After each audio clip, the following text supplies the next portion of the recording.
The air in the Willow Creek Community Center was too floral from Karen's signature potpourri, too brightly lit with those go-doffel LED chandeliers, and way too full of people who forgot who actually kept this neighborhood from turning into chaos. I watched Marcus Vail stand in the corner like he always did, shoulders squared, spine straight, wearing that same slightly wrinkled button-down he'd had since he moved in 8 years ago. He was quietly reviewing the latest city permit addendums for the $2.8 million pavilion project in his worn leather notebook. Same black ink, same precise handwriting that looked like it belonged on a surgeon's chart rather than a suburban spreadsheet. Most residents had no clue, but HOA compliance wasn't just about finding misses. Abernathy for her bird feeder being 2 inches too high off the ground.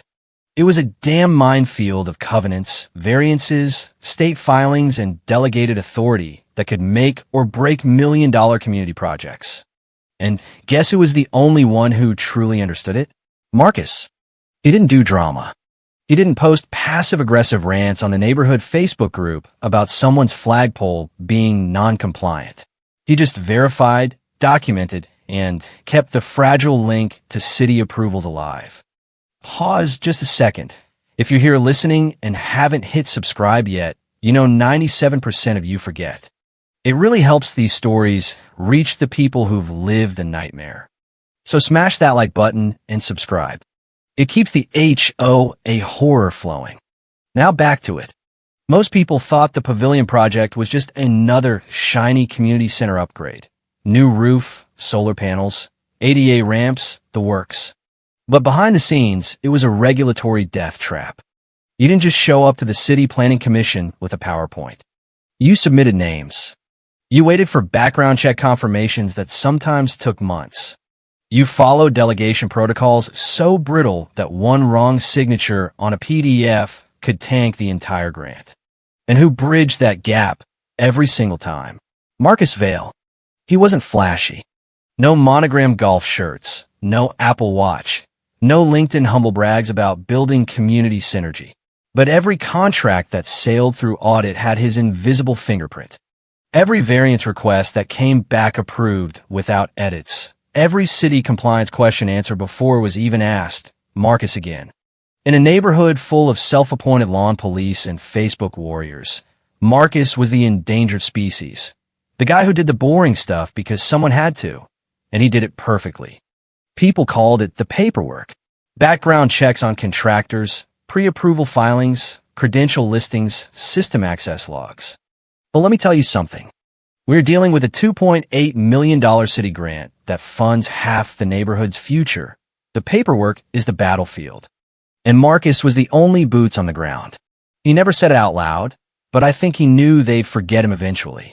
The shine of newer, younger, prettier faces with buzzwords and Instagram-ready smiles would blind someone important enough to push him aside. He didn't resist. He didn't campaign.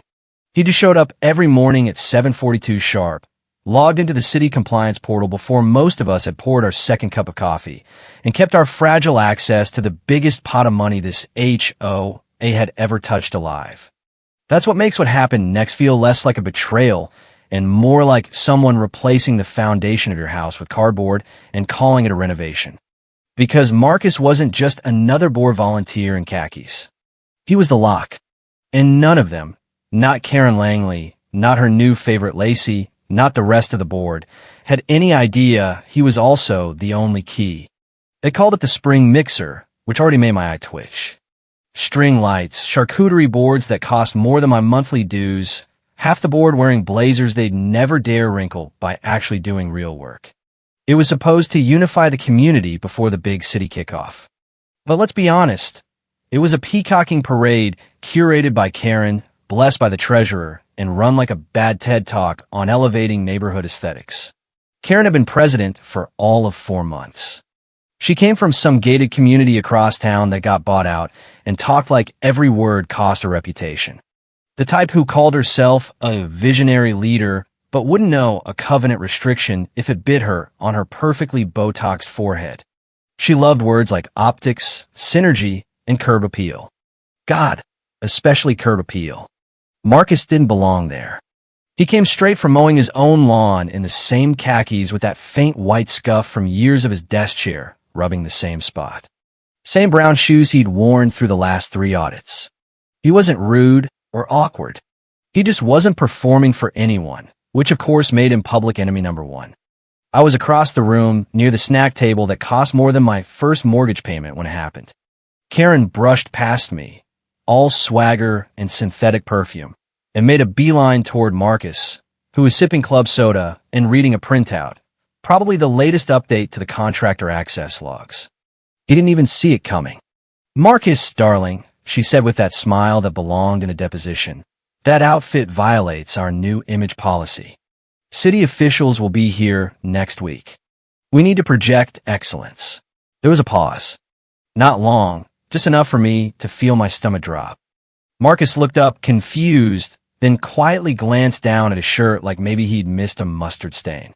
Then he nodded, no argument, and replied, "Understood," before folding his paper and excusing himself from the conversation.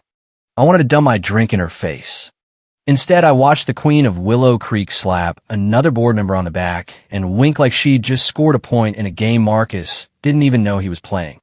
Later that night, the real hit came. Marcus forwarded me the internal update email, short and clinical. "Please be advised, you've been removed from the Pavilion Project kickoff roster. We're streamlining roles to align with executive visibility standards. Thank you for your understanding." He didn't respond. He didn't rage. He didn't even ask why. But a few minutes later, I saw his screen light up with the usual system-generated calendar ping he'd gotten for years.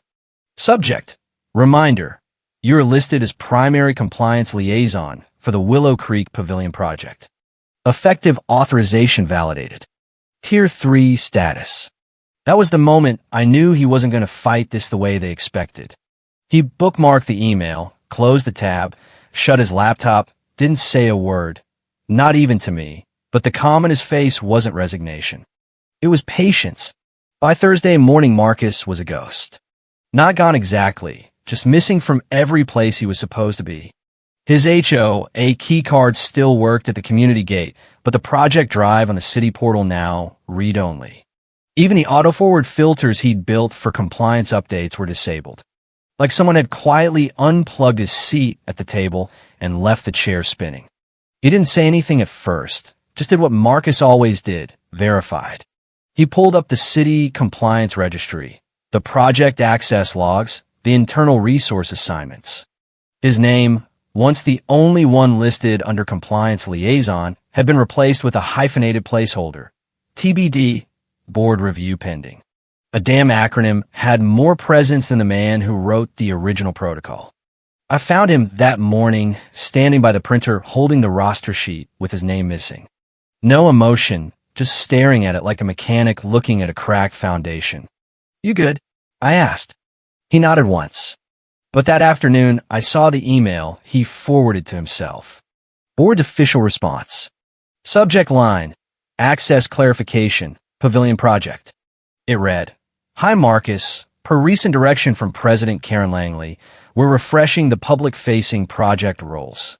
She's asked that we assign a more presentable face for city introductions. This isn't a reflection of your work, just optics alignment. Thanks for your understanding." He didn't forward it to the attorney. He didn't CC anyone.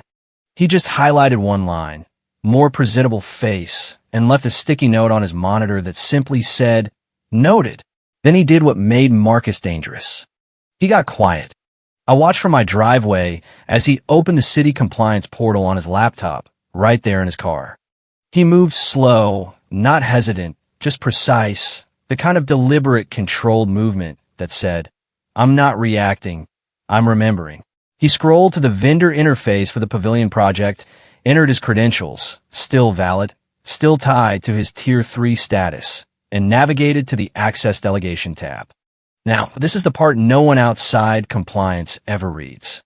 Clause 11F of the City HOA Partnership Protocol requires that any reassignment of a project compliance liaison must go through one of two pathways: pre-delegated authority from the current liaison, or a 90-day city clearance approval with notarized documentation. Marcus had left option 1 active until now. With 2 clicks, he toggled delegation of agent authority to disabled. A dialog popped up. Are you sure you wish to revoke delegation authority for the Willow Creek Pavilion project? He clicked yes, then typed a note into the log. Reassignment pending unauthorized. That was it. No alarms, no sparks, just a quiet lock clicking shut in a hallway no one else had the keys to. To the rest of the neighborhood, it looked like Karen had cleaned house, like she'd made an executive decision and moved forward. They toasted in the community lounge with cheap wine and cheese cubes, congratulating each other on streamlining launch readiness. But Marcus had just pulled the brake cable. He didn't yell. He didn't fight. He just stepped out of the room they thought he needed to be in and let them forget what he carried on his back. Because when you erase the wrong name from a system like that, it doesn't vanish. It waits. By Monday, the charade was running full tilt. Karen held an alignment huddle in the open pavilion space, clapping her hands like a high school cheer coach pretending not to panic. This is a moment, team, she said, all teeth and caffeine.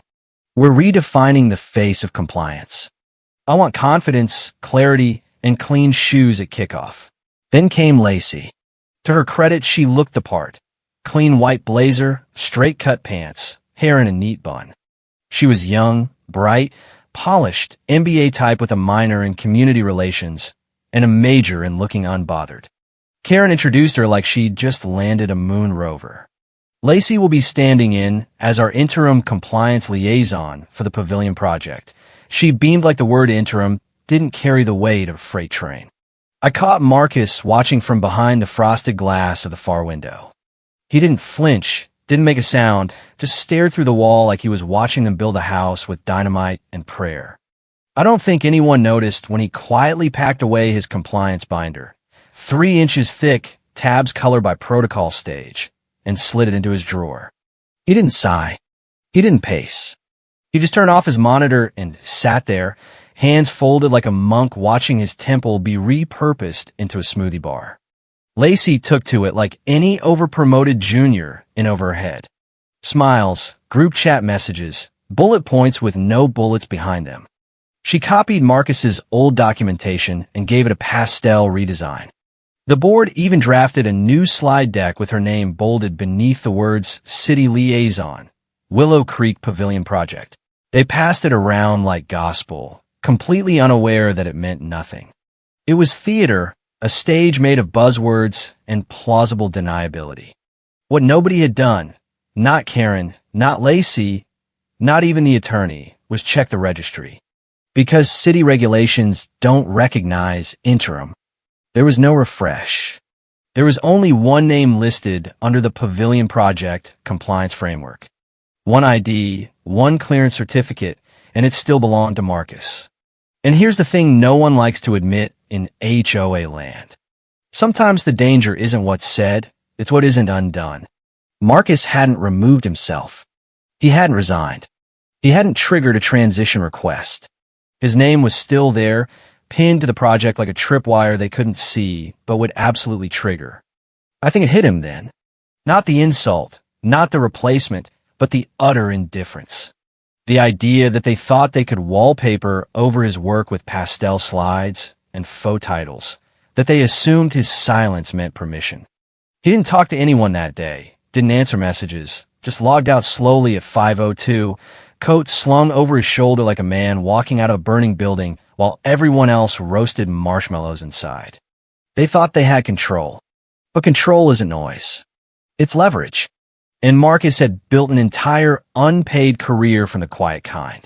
By the time Lacey submitted her final kickoff checklist to the board, complete with a smiling photo of herself in front of a city permit printer, the only person who really understood the weight of what was coming was the one they'd already written off.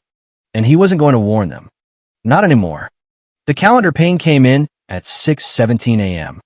Same time it had for the past 3 months, always nestled between his daily system audit and a black coffee with too much cinnamon. City kickoff, Willow Creek Pavilion Project, Wednesday 9 a.m., main boardroom plus video link, host Karen Langley. Marcus stared at it longer than usual that morning. Not because it surprised him, because it didn't. It was the only thing that hadn't changed. His name was still on the invite. No one had removed him. No one had reassigned ownership in the city registry, filed the paperwork, or initiated the 90-day transition window that compliance protocols required for Tier 3 transfers. In fact, no one had even bothered to check. He clicked the drop-down next to RSVP, paused, then closed the window. No response, no withdrawal, just silence. He let the clock keep ticking across the neighborhood. Everyone else was sprinting. Karen was in full pageant mode, micromanaging fonts on the launch deck, color-coding seating charts, demanding updated headshots from the marketing committee. She treated the kickoff like a coronation, not a regulatory milestone. I heard her on a call with the attorney laughing about keeping the narrative tight and looking like we eat city compliance for breakfast. Meanwhile, Lacey printed hard copies of her talking points, which included words like proactive synergy and mission-aligned access structure. She carried them in a branded folio like a prize-winning science fair project. None of it mattered because hidden on page 17 of the city launch directive, a document Marcus had memorized 5 years ago, was Clause 7B buried in a footnote. In the event of compliance agent replacement, the acting liaison must be one previously listed under the Delegated Authority Protocol submitted to the city via Form 3110K for vetting no less than 90 days prior to the launch of approved project operations. Translation: there was no such thing as last minute in city compliance. You either followed the protocol or you didn't launch. And Karen hadn't. The system wouldn't stop them ahead of time. There were no flashing red warnings, no pop-ups saying, "You forgot the only person who makes this legal." That's the trick about city workflows. They assume you read. They assume someone somewhere has the wisdom to flag the obvious. Marcus had always been that person. But not this time. This time he watched the pieces click into place. Each move, each oversight, each attempt to rewrite structure with pastel blazers, and did nothing to stop it. Not out of pettiness, not for revenge, but because sometimes silence is the only thing loud enough to teach the lesson. That afternoon he sat at his desk, flipping through a printed copy of the kickoff prep sheet like he was browsing a menu he'd already memorized. Across the top in blue font, final agenda. City stakeholders present. Credentials to be verified on site. Credentials as in live validation. City badge readers. Real-time portal syncs. Marcus folded the paper slowly, then opened his drawer and slid it next to the compliance binder they thought was collecting dust. They were counting down to ignition, and he was the last uncut wire. The room was perfect. Too perfect. Gleaming surfaces, every chair angled just so, windows half-tinted to catch the 9 a.m. sunlight without the glare. Even the bottled water had been swapped out for glass carafes to project maturity. That was Karen's phrase, and she repeated it enough in the past week, I half expected her to etch it into the conference table. At 8:53, the doors opened. City liaison officers filed in, with expressionless faces and clipboards that never moved unless something went wrong. State procurement reps followed. Then 2 contractors in muted suits and grim stares. The air felt like a frozen lake, calm, still, beautiful, and one crack away from dropping everyone in. At 9 o'clock sharp, Karen stood at the head of the table, like a woman about to give a TED Talk on how to ruin a $2.8 million grant in under 5 minutes. Her teeth were polished, her suit flawless, her voice smooth. "Welcome," she said, grinning. "It's an honor to kick off the Willow Creek Pavilion project with such a distinguished group of stakeholders. We've streamlined this process to make it as efficient and compliant as possible." I saw one of the city agents blink a little slower than usual. That's the compliance version of narrowing your eyes. Karen clicked to the first slide, a timeline, then a bulleted list. Then she gestured toward Lacey, who stood with her badge clipped perfectly to her lapel, holding a leather folder with nothing in it. And then it happened. From a far end of the table, one of the city liaisons, older, white hair, 2 pens in his shirt pocket, cleared his throat. No smile, no warmth, just 4 words. "Name your compliance agent." The room inhaled. Karen froze. There was a beat of silence, so sharp you could feel it in your teeth. Then she smiled thin and confused and gestured toward Lacey. Of course, this is Lacey, our newly appointed— No, the liaison said, cutting her off. Name the cleared agent of record assigned to this contract per compliance registry. We require credential validation now. Please confirm name and identification for system activation. The second liaison beside him pulled out a handheld credential reader. It chirped as it powered on. Karen blinked, looked at the attorney, looked at Lacey. Lacey's mouth opened, then closed. She turned to the attorney, who had gone visibly pale. I watched it dawn on her like slow poison. There was no fallback, no backup password, no tap dancing around this one because this wasn't HOA gossip. This was city money. There was no, let me get back to you. You either had the key or you didn't. Karen stammered. We reassigned some roles recently. I believe there's been an update. There's been no Form 3110K submitted to our office, the liaison said, voice flat. There is no active delegation on record. If you cannot present the credentialed liaison on file, this kickoff is in violation of launch protocol. Panic, real and raw, began to seep into the edges of the room. The attorney scrambled through printouts. Lacey whispered something I couldn't hear. Karen looked at the door like Marcus might appear from a cloud of dry ice and save her. He didn't, because Marcus wasn't in that room. He was nowhere on the property. He didn't need to be. He'd already written this part. The next 8 minutes unfolded like a controlled building collapse. Slow, precise, nothing accidental. The attorney scrambled across devices, flipping between internal dashboards and the city vendor portal. But no matter how many times they refreshed or re-entered credentials, the result was the same. One name, Marcus Vale, one ID, one Tier 3 clearance, one timestamp, digitally certified and echoed across every access log tied to the Willow Creek Pavilion project. No delegations, no replacements, no exceptions. Lacey stood near the wall, blinking hard, face blank with dawning horror. When the city liaison asked her, calm, methodical voice like a scalpel, "Can you confirm your clearance, ID, and city validation date?" She didn't even pretend. I was told it was in process, she said. A pause. Who told you that? The liaison asked. She didn't answer. She didn't have to. Karen stepped in like a woman grabbing the steering wheel after the cars already gone off the bridge. We were under the impression the internal shift wouldn't affect the launch protocol. Our legal team reviewed. You were misinformed. The liaison cut in, raising one hand like a conductor halting an orchestra mid-note. Without the listed and approved liaison present, this project cannot proceed. You may reschedule the launch once the assigned individual has been formally reinstated or replaced. Perform 3110K protocol and clearance completion. The room dropped 10 degrees. The contractor leaned back in his chair, jaw tightening. One of the city observers typed something into a tablet. No one looked at Karen anymore. They looked through her because now it was real. This wasn't branding. This wasn't a slide deck. This was city infrastructure. And they had just failed the simplest requirement of entry, naming the one person who could legally turn the ignition key. Karen turned to the attorney again, but their lead counsel looked frozen. The tablet sat in front of her, screen still showing the audit log pulled from the city compliance system. At the bottom of the screen, primary compliance liaison Marcus Vale, delegation status, disabled. Last login verified. Credential expiry valid. Tier 3 active. It was time-stamped, certified, untouchable. Nobody said it, but everyone knew what had happened.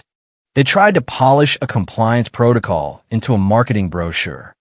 They thought they could trade law for liability, replace process with personality, and now nearly $2.8 million of city grant money was paused midair like a missile with no launch code. And Marcus, he wasn't picking up. His phone rang twice at the attorney's desk, went silent, no response. Because Marcus didn't owe them anything anymore. He had followed the policy, held the line, played by the rules they forgot existed, and now the rules were playing back. By noon the emails had stopped being polite. The HOA board chair, who hadn't said more than 3 words to Marcus in a hallway over the past year, called an emergency all hands with legal, ops, and compliance. No agenda, no small talk, just a bloodletting and business casual. Someone explained how a $2.8 million city contract stalled. She snapped, voice audible through 3 glass walls and the hallway carpet. Someone tried to offer context. Karen maybe, or the treasurer who'd rubber stamp her changes. But it dissolved into mumbling and half-breath excuses. She didn't want a scapegoat. She wanted names. And the first one she asked for was Marcus Vale. At 12:41, Marcus, 3 blocks away in a quiet coffee shop with no logo on the cup, opened his laptop and saw the subject line light up. Urgent, Pavilion Project, Liaison Availability. No greeting, just Marcus. Can you be available by end of day to assist with credential reinstatement? Requesting your presence to resume liaison duties immediately. He read it once, closed it, reopened it. Then slowly and without spite he typed, per protocol, I can return after formal reinstatement is processed. No offer, no apology requested, no negotiation, just the facts, because that's all he ever trafficked in. And now facts were currency again. The email bounced around leadership like a grenade with a pin pulled. Legal confirmed that reinstatement wasn't a button. They need to file, certify, wait for system sync, and validate credentials again. Best case, 48 hours. Worst case, 7 days if the city flagged the swap as non-compliant.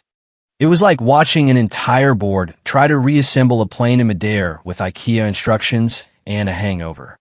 The whispers started mid-afternoon. Someone from legal whispered to someone in finance who leaked it to ops. Karen had been pulled into a closed-door session with a board chair and the attorney. Not a meeting, a review, as in performance correction, as in we're preparing a statement, just in case you leave. By 3 o'clock her calendar was locked. Her group chat status vanished. At 4:12 a.m. new draft circulated titled Temporary Realignment of Compliance Oversight. Internal memo. No names, just roles. And at the bottom, a note that all city vendor communication would now route through the compliance office under previous credential guidelines. I saw Marcus get that notification. He didn't smile, just tapped his keyboard, typed a note, and closed the laptop. He wasn't gloating. This wasn't revenge. It was gravity, an outcome earned over years of being ignored until ignoring him came with a cost. When someone in a neighborhood Facebook group asked me if Marcus would really come back, I told them the truth. He'll return when the paperwork respects the process more than the people pretending they can skip it. And until then, they'd wait, because Marcus wasn't the backup plan. He was the original plan. And they finally remembered that too late. Marcus was already 3 sips into his morning coffee when the system pinged. No fanfare. No subject line in all caps. Just a quiet notification in his compliance dashboard. Access reinstated.